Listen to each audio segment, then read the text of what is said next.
Warahmatullahi wabarakatuh. Selamat pagi dan salam sejahtera.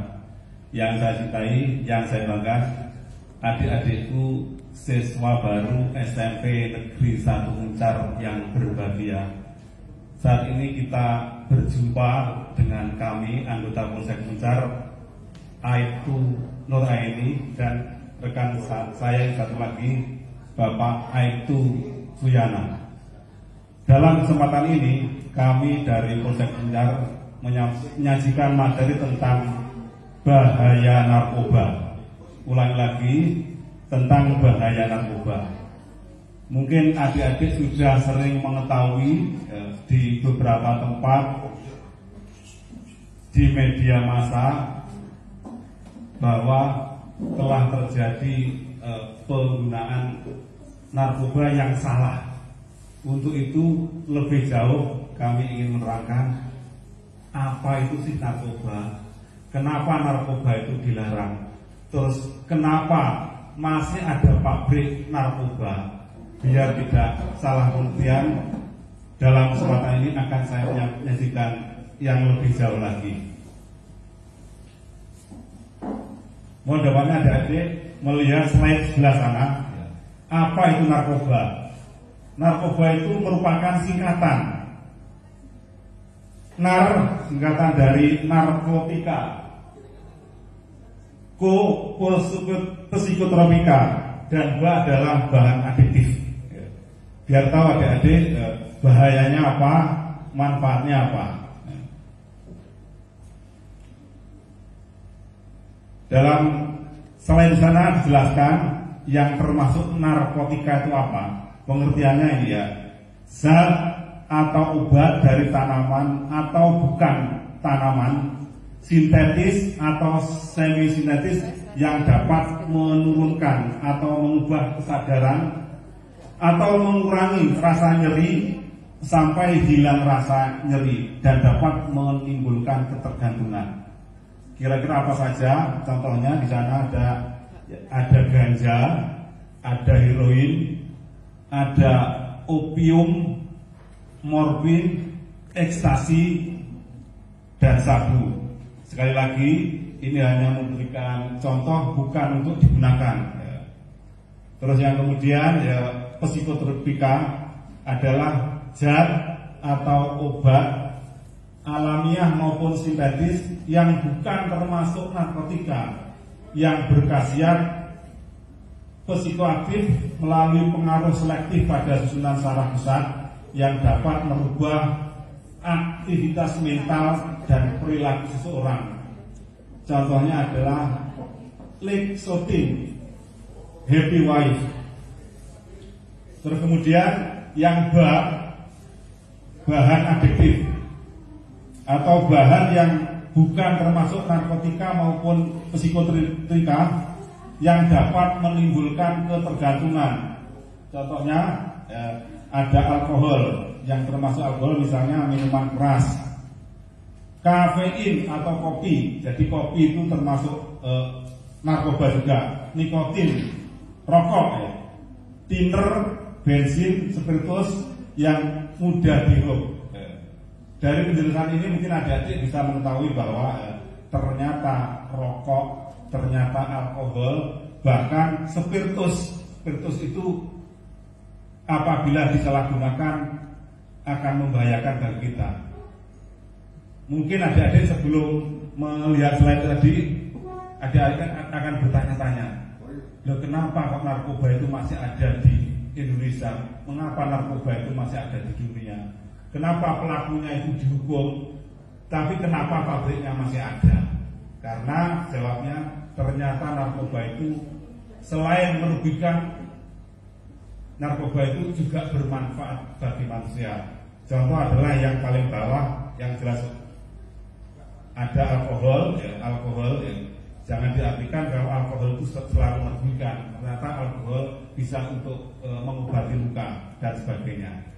Lebih jauh lagi kita lihat slide selanjutnya. Di sini ternyata ini narkoba itu ada manfaatnya. Manfaat pertama adalah untuk pengembangan ilmu pengetahuan. Kalau adik-adik sekarang duduk di SMP, nanti di pelajaran IPA, biologi atau fisika atau kimia, nanti dijelaskan yang namanya teori-teori atom. Narkoba ini termasuk teorinya yang bagaimana, sehingga perlu kita pelajari. Terus manfaat yang lain yaitu untuk pelayanan kesehatan, contoh untuk bius dan operasi. Terutama ada laki-laki yang pernah disunat ya. Kalau dulu zaman dahulu orang disunat itu tidak menggunakan bius, sehingga orang kalau disunat itu sembuhnya itu bisa sampai 1 atau 2 bulan. Tapi terkait dengan perkembangan zaman, ternyata kita menemukan obat bius untuk pati rasa, sehingga bisa digunakan untuk mengurangi rasa sakit. Namun tentunya dalam dosis tertentu. Untuk anak perempuan mungkin suatu saat mempunyai suami kemudian hamil, ada yang harus dioperasi. Bayangkan orang diiris bagian tubuhnya, tapi kalau tidak dipati rasa mungkin terasa sangat sakit sekali. Terus di sini juga disampaikan bahwa narkoba sangat merugikan bila disalahgunakan. Bila disalahgunakan, tentu akan merugikan secara fisik bagi pemakai.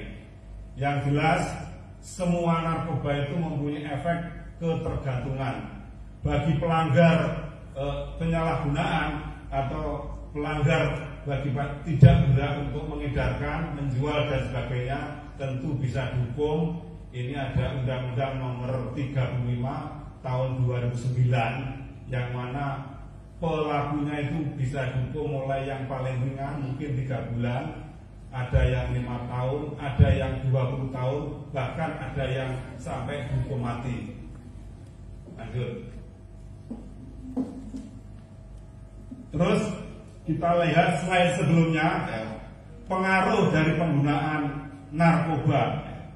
Sini ada tulisannya, dipresan menekan sistem saraf pusat, sejenis obat yang berfungsi mengurangi aktivitas fungsional tubuh pemakai sehingga dia merasa tenang, tertidur atau tak sadar.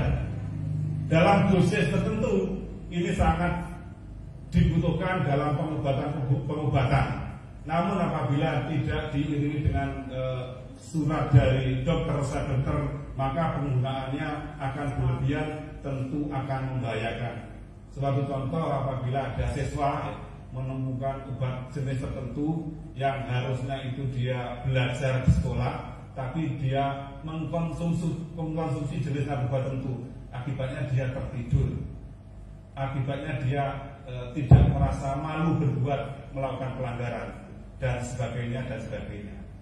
Terus sifat yang selanjutnya, stimulan atau merangsang sistem saraf pusat. Berbagai jenis yang dapat merangsang saraf pusat dan meningkatkan kegairahan dan kesadaran agar segar dan semangat. Ini sering digunakan untuk atlet. Misalnya atlet pelari, dulu pernah tahun 94 kalau tidak salah yang namanya Ben Johnson, atlet dari Amerika, dia atlet pelari cepat. Dia juara 1 Olimpiade, tapi setelah dicek darahnya ternyata menggunakan stimulan. Dengan menggunakan obat itu akhirnya dia dapat berlari kencang. Termasuk nyuwun sewu mungkin di antara adik-adik yang gemar bermain olahraga ya, kalau menggunakan obat jenis ini, sepak bola yang normalnya itu hanya 90 menit, tapi kalau menggunakan itu bisa 2 jam tidak lelah-lelah. Tentunya apabila menggunakan ini mempunyai dampak-dampak negatif yang lain. Terus kemudian sifat yang selanjutnya adalah halusinogen, menimbulkan kesan palsu. Merupakan obat alamiah atau sintetis yang dapat mengubah persepsi dan pikiran seseorang, halusinasi, sehingga menghilangkan kesadaran akan ruang, waktu, perasaan curiga, dan halusinasi ringan maupun berat. Penjelasannya ya, apabila suatu contoh adik-adik itu merasa tertekan, merasa tertekan karena belum mengerjakan PR, atau tertekan karena pelajarnya sulit matematika misalnya. Tapi apabila menggunakan obat jenis ini, yang tadinya adik-adik itu belum mengerjakan PR, seakan-akan itu sudah mengerjakan PR. Terus kemudian apabila diberikan pertanyaan oleh guru, perkalian misalnya 125 kali 127, dia jawabnya enteng, seakan-akan jawabannya itu betul, dia tidak merasa bersalah. Atau mungkin adik-adik kalau lihat suatu saat adik-adik ada anak menaiki sepeda motor dengan kecepatan tinggi, lepas setir, tangannya nggak pelang, mungkin dia itu berhalusinasi, dia ingin menjadi pilot, dia pengen sekolah pilot di Rego Jambi sana ya, ternyata karena nilainya tidak memungkinkan, dia tidak lulus. Kemudian dia membayangkan seakan-akan sudah menjadi pilot, akhirnya menggunakan sepeda motor, kecepatan tinggi, tangannya tidak pelan, seakan-akan dia sudah menjadi pilot. Sehingga adik-adik, ini adalah 3 sifat yang membahayakan apabila digunakan yang salah. Lanjut. Terus sifat yang lain dari narkoba yaitu sekali mencoba akan mengakibatkan ketagihan dan ketergantungan. Suatu contoh, kalau suatu saat adik-adik merasa tidak tenang, tidak mengerjakan PR, terus minum obat ini, akhirnya ketagihan. Apabila nanti ada PR, dia minum ini biar seakan-akan PR-nya sudah dikerjakan. Atau mungkin adik-adik merasa takut pada salah satu guru ini ya, guru olahraga atau guru matematika yang cerewet ya, tapi dengan minum ini adik-adik tidak merasa takut walaupun tidak mengerjakan. Terus sifat yang selanjutnya, dosisnya semakin bertambah agar terlepas dari rasa tidak nyaman. Pada awalnya dia hanya menggunakan 1 butir pil saja, dia merasa tenang. Tapi apabila berkelanjutan, dia akan menambah menjadi 2, menambah menjadi 3, dan selanjutnya dan terusnya sampai suatu saat organ-organ tubuhnya itu tidak berfungsi, dan bahkan nanti sampai meninggal dunia. Terus sifat yang selanjutnya yaitu apabila ingin berhenti, hidupnya tidak normal. Seperti yang saya tadi, dia menggunakan, sudah menggunakan 1 kali saja, tetapi dia harus memaksakan diri bagaimana untuk selanjutnya. Apabila mencoba, akhirnya badannya lemas, pikirannya tidak tenang. Terus yang selanjutnya, jika kecanduan, hidupnya bagai di neraka, dan segala cara akan dilakukan untuk mendapatkan barang haram tersebut. Karena sifatnya yaitu terus bertambah ya. Tadinya dia hanya punya uang 10.000 untuk membeli pil mungkin cukup ya, tapi karena dosisnya bertambah, dia harus melipat gandakan. Bayangkan kalau pertama itu hanya ngutil duit saku dari orang tua 10.000 cukup ya, tapi lama-lama bisa lebih dari itu, dampaknya akan tolak-tolak. Dia bisa melakukan pencurian, bisa melakukan pemerasan, bisa melakukan kegiatan-kegiatan yang lain sehingga merugikan orang lain. Lanjut.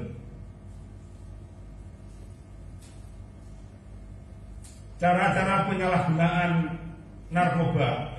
Ada yang pertama, ada yang menggunakan oral itu atau mulut ya. Tentu narkoba digunakan dengan cara ditelan. Ini biasanya narkoba jenisnya jenis pil, jenis kapsul dan sebagainya. Perlu diketahui adik-adik, kita di sini banyak obat-obat beredar secara luas, walaupun itu tadinya itu tidak berbahaya, namun kalau digunakan secara berlebihan akan membahayakan bagi kita. Contoh obat batuk, komik, obat sesak nafas, nafasin, obat pusing dan sebagainya. Apabila digunakan berlebihan, maka dosisnya tinggi, maka akan berdampak seperti jenis narkoba yang seperti yang saya tadi. Terus cara yang kedua dengan cara dihirup, dibakar seperti rokok lalu dihisap langsung ke paru-paru masuk ke hati dan otak. Menghirup bisa menggunakan hidung atau bisa menggunakan mulut. Yang ketiga dihisap, menghirup langsung melalui hidung diserap sehingga oleh saraf-saraf dalam hidung melalui kemudian ke otak. Ini bisa berupa rokok dan sebagainya. Yang keempat dengan injeksi, disuntikan, yaitu memasukkan ke dalam cairan, dicairkan melalui jarum suntik ke dalam darah pada nadi sehingga masuk ke paru-paru, hati dan jantung dan otak. Yang kelima ditaruh dalam luka. Ya, ada orang dulu kalau adik-adik melihat tayangan di film-film, ya, ada orang kecanduan, kemudian dia melukai badannya, diiris-iris, kemudian ditaburi dengan suatu serbuk narkoba yang berdampak hilangnya rasa sakit atau hilangnya kesadaran. Yang keenam dengan anal yang dimasukkan melalui dubur. Lanjut. Bahaya penyalahgunaan narkoba, ya. Ini yang pertama adalah terhadap diri pemakainya, mampu mengubah sikap dan kepribadian. Narkoba dapat menimbulkan sikap agresif, brutal yang dapat menuju pada tindak kriminal. Adik-adik sekalian, kalau pepatah dulu sering menyampaikan bahwa sifat anak itu biasanya menurun dari orang tuanya. Buah jatuh tidak jauh dari pohonnya. Tapi ini tidak berlaku bagi pengguna narkoba.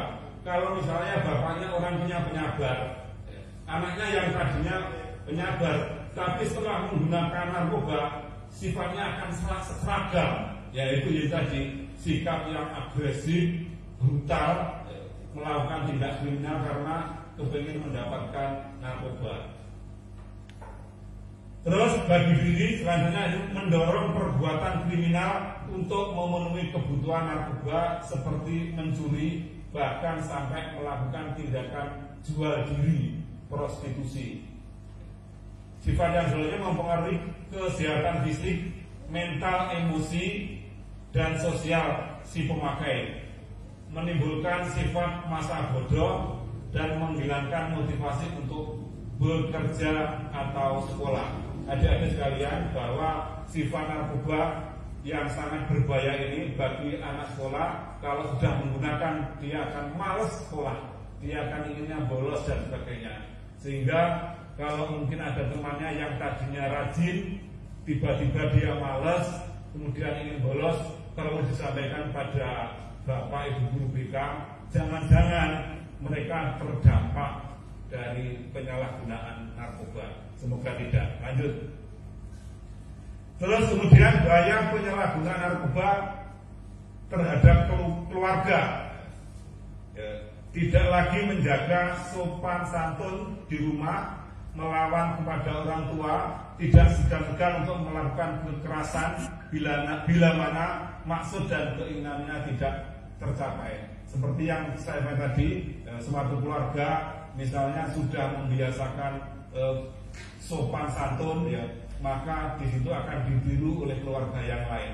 Namun apabila menggunakan ini, sifat itu akan berubah, sikapnya akan sama, seragam, yaitu itu tadi melawan orang tua, sering melakukan kekerasan dan lain-lain. Terus selanjutnya yaitu bagi warga kurang menghargai harta milik yang ada di rumah. Apabila ada harta, ada uang, ada perhiasan dan sebagainya, dia cenderung pengen menjual, kepengen membeli barang narkoba. Semuanya yang ada di depannya kepengen dijual, jadikan uang untuk bagaimana mendapatkan narkoba. Terus sifat yang selanjutnya yaitu mencemarkan nama keluarga karena olah perbuatannya. Ya tentu ini ya, kalau salah satu di antara keluarga kita menjadi penyalahgunaan narkoba, tentu membuat nama baik keluarga akan tercemar. Terus menghabiskan biaya yang cukup besar untuk perawatan dan pemulihan ya. Dalam kondisi tertentu ya, dalam dosis yang cukup tinggi, biayanya sangat mahal, tidak cukup 1 juta, tidak cukup 10 juta, bahkan mungkin uang negara itu boros bisa miliaran, bisa triliunan untuk dalam rangka merawat orang terkena narkoba, untuk mengembalikan pada keadaan semula. Biayanya sangat tinggi sekali. Untuk itu sekali lagi kami mengajak pada adik-adik jauhi penyalahgunaan narkoba. Terus terhadap lingkungan masyarakat, tidak segan-segan melakukan tindak pidana sama dengan terhadap keluarga ya. Terus mengganggu ketertiban umum. Bayangkan adik-adik apabila seorang itu sudah terhalusinasi ya, dia membayangkan seakan-akan menjadi pilot ya, kemudian dia naik sepeda motor dengan kecepatan tinggi, tangannya daplang, kira-kira apa yang terjadi? Dampaknya pengguna jalan yang lain akan merasa terancam dan bisa menimbulkan kecelakaan lalu lintas. Terus kemudian menimbulkan bahaya bagi ketentraman dan keselamatan umum, dan tidak merasa menyesal apabila melakukan kesalahan. Yang tadi betul, bagi penggunanya itu penting itu dia mendapatkan barang itu walaupun melakukan cara-cara yang salah. Walaupun dia melakukan cara-cara yang salah, dia tidak merasa menyesal. Terus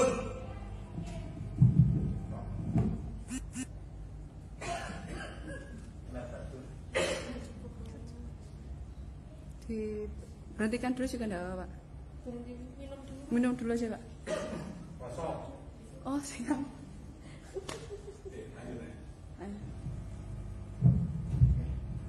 Kami lanjutkan. Terus bahaya penggunaan narkoba bagi negara. Kita bayangkan apabila salah satu pejabat kita itu terkena narkoba. Kalau misalnya dia seorang bendahara, misalnya contohnya bendahara di sekolah ini ya. Kalau bendahara itu misalnya kan memegang uang, bayangkan kalau dia dalam keadaan kecanduan, dia akan ingin mendapatkan barang secepatnya. Akhirnya tentu akan menggunakan uang yang ada. Itu kalau masih kelasnya di sekolah.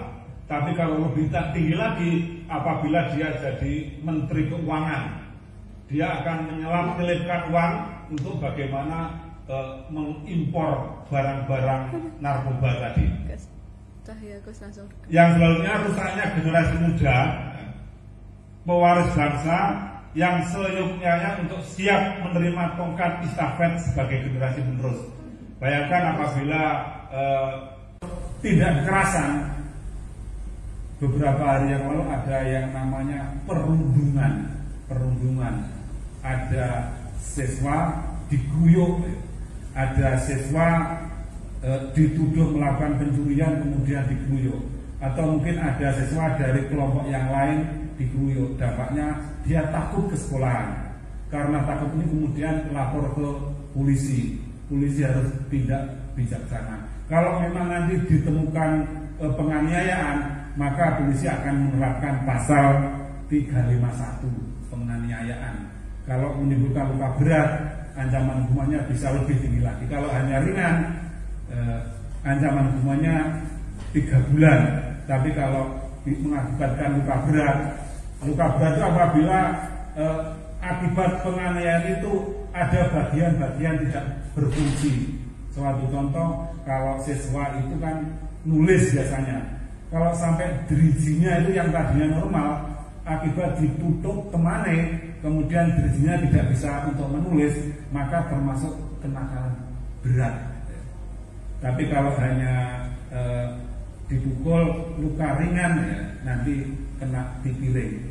Namun demikian, apapun yang namanya penganiayaan, apapun yang namanya bully, ya, apabila mengakibatkan siswa merasa ketakutan, maka kami akan melakukan tindakan. Untuk itu kami akan bekerja sama dengan wali murid, kami akan bekerja sama dengan wali kelas, guru BK, kepala sekolah, supaya bisa terjamin jalannya pendidikan.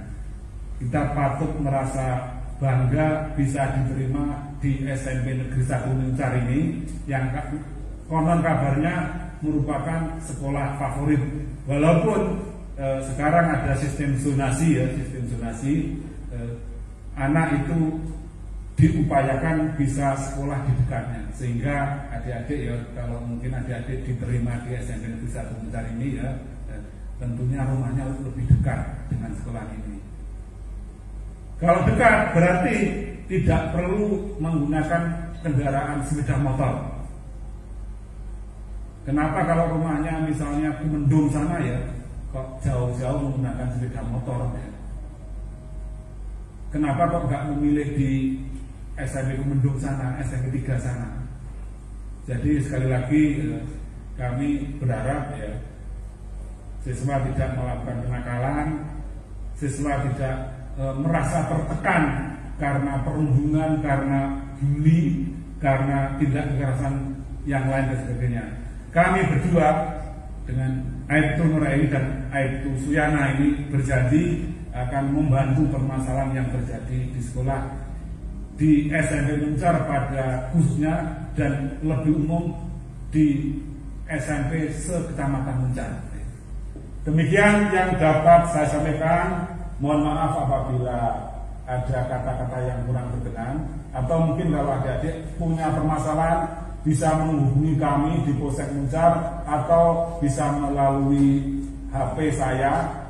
Silakan dicatat ya, 085 204 935 212. Ulang lagi, 085 204 935 212. Bisa melalui SMS, bisa melalui telepon, bisa melalui WA. Insya Allah nanti ada permasalahan, kami akan mencarikan jalan terbaik. Jangan khawatir, bukan berarti kalau lapor polisi pelakunya akan dihukum. Jangan khawatir kalau lapor polisi nanti yang lapor itu nanti dipublikasikan. Jangan khawatir, kami juga punya kode etik. Kalau perlu tidak kami publikasikan, tidak akan kami publikasikan. Sehingga jangan khawatir kalau lapor nanti nama saya diketahui, kemudian saya diancam oleh orang lain, saya malah lebih takut lagi. Yang tadinya tadi saya tuh takut, setelah lapor polisi lebih takut lagi. Ya, demikian yang dapat saya sampaikan. Terima kasih. Wabillahi taufiq wal hidayah. Wassalamualaikum warahmatullahi wabarakatuh. Selamat siang.